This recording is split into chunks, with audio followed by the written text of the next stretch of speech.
Hi, with Ashley Wright. The date is the 17th of June 2016. We're going to be looking at Unit 25, Learning Objective 4, and we're just going to be doing 4.1 and 4.2. So it's going to be understanding legal and ethical considerations, reviewing content, and making necessary changes to comply with relevant legislation.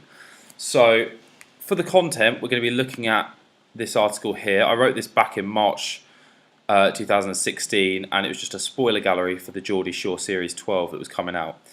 Now, in the last screen recording, we spoke about language, editing languages, and stuff like that, so that we comply to the rules. But I'll speak more about that when it comes to watershed in a moment for 4.2. Right now, I'm just going to concentrate on 4.1, and it's just basically talking about, if you see here, the legal and ethical considerations. So we've got libel here. So basically, when we film, we ask all of the Geordie Shore cast to sign an agreement before filming that essentially waives rights to some privacy. Obviously, they're allowed bathroom privacy and toilet privacy and stuff like that. However, they are agreed to having the camera set up in certain locations, such as the bedrooms, the dining room, and all other exterior shots as well, just so we can have a lot of a various amount of shots, essentially.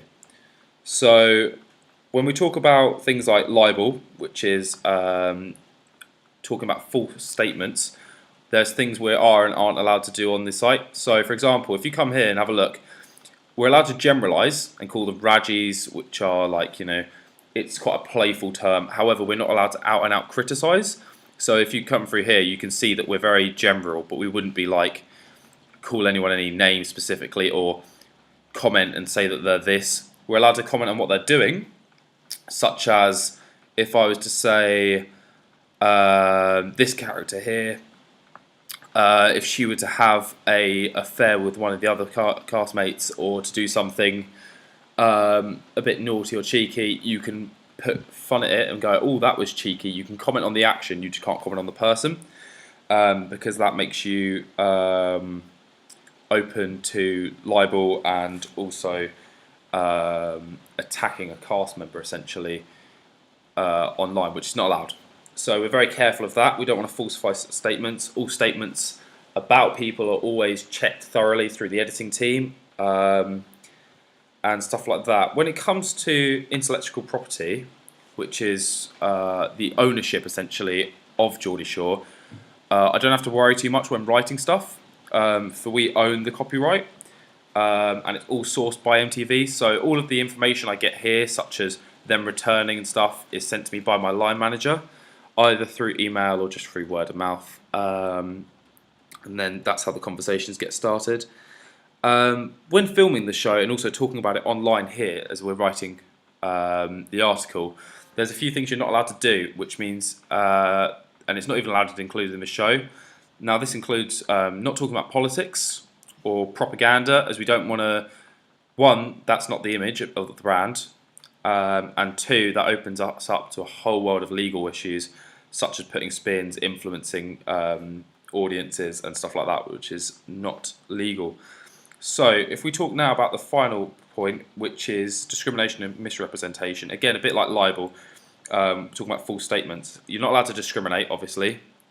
These go against the Ofcom broadcasting rules, such as the others. But they do sign a waiver to privacy, and they also sign a waiver to misrepresentation. So, for example, if we get something slightly wrong, there's a amount of wiggle room, essentially, in the statements that we make. So you can't just falsify stuff and make it up. However, you can interpret. You're allowed to say, this looks like, or this could be. You just can't make out and out statements claiming they're fact rather than interpretation.